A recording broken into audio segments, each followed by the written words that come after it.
இந்திய தேசத்தின் பாதுகாப்புக்கு உகந்ததாக இல்லை, மக்கள் நலன்களுக்கு ஏற்புடையதாக இல்லை என்பதை சுட்டிக்காட்டவும் இந்திய ஒன்றிய அரசு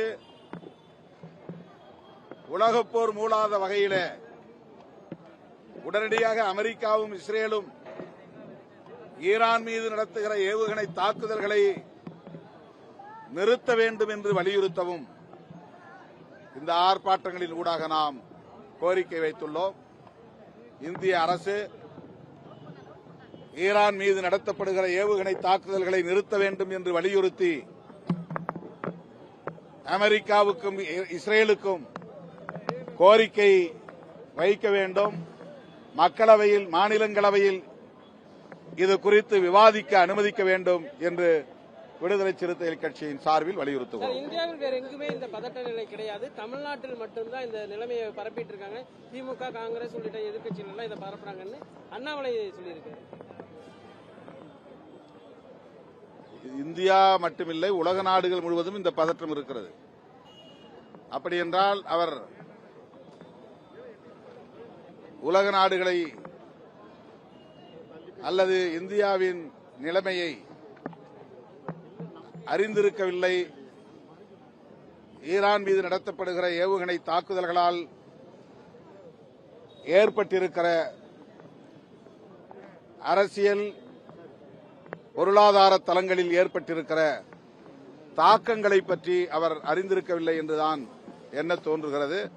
அவர்தான் அரசியல் செய்கிறார். இது ஒன்றும் தேர்தலுக்கான போராட்டம் இல்லை, மக்களுக்கான போராட்டம்.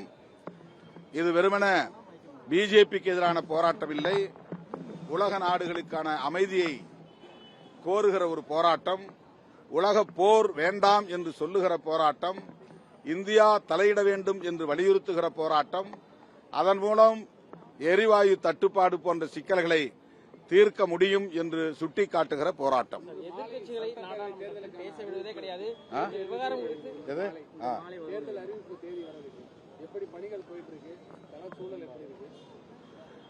திமுக தலைமையிலான கூட்டணி கட்சிகளிடையே தொகுதி பங்கீடு குறித்த பேச்சுவார்த்தை சுமூகமாக போய்க் கொண்டிருக்கிறது. தேர்தல் தேதி தேர்தல் ஆணையத்தால் இன்று அறிவிக்கப்படலாம்.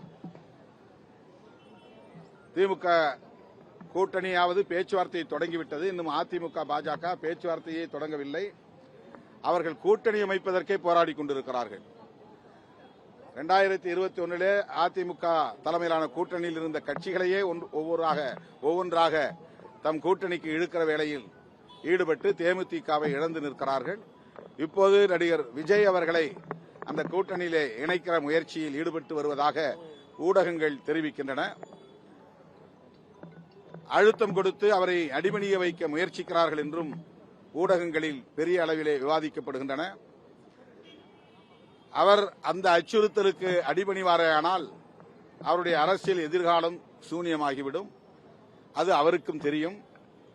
பிற மாநிலங்களில் பாஜக எப்படி சங் பரிவார்கள், பாஜக உள்ளிட்ட அனைவரும் எதிர்க்கட்சிகளை நயவஞ்சகமாக வளைத்து போடுவது அல்லது அவதூறு பரப்பி எதிர்ப்பது என்கிற உத்திகளை கையாளுகிறார்களோ அதே உத்திகளை தமிழ்நாட்டிலும் கையாள முயற்சிக்கிறார்கள்.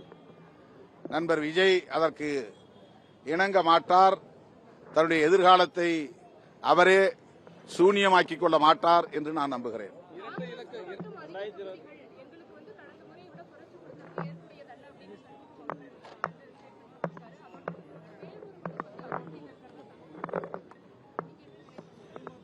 இது ஒன்றும் புதிய பிரச்சனை கிடையாது. ஒவ்வொரு முறையும் தேர்தல் நேரத்தில் கூட்டணி கட்சிகளிடையே தொகுதி பங்கீடு பேச்சுவார்த்தை நடக்கிற போது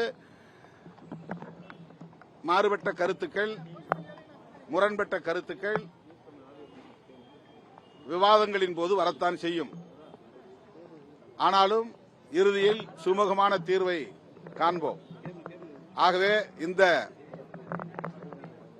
கருத்துக்களால் இடதுசாரிகள் கூடுதல் தொகுதி கேட்கிற நிலையில் சொல்லப்படுகிற கருத்துக்களால் மதசார்பற்ற முற்போக்கு கூட்டணிக்கு எந்த பாதிப்பும் நேராது